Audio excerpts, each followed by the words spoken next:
So I'm going to show you how to do your screencast recording just in case you need a refresher. So if you click on Screencastify and you click on webcam only, so be ready because it's going to be your face, and you're going to click record. And it's going to count down, and there you are. Hi. So it's humbling, yes, I know, but it's going to be a small group, so you should be all set, and hopefully you'll be able to do it with some confidence. You're just going to describe about the back channel, and that's pretty much it. So I can click stop down here. That's ended my screen recording, and you're going to name it your group names, the group member names. And then you're going to put it on Google Classroom. So remember that I said it saves to Google Drive.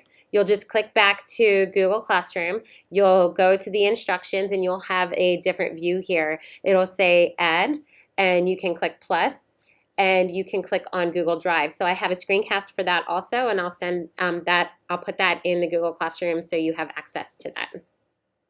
Good luck, have fun.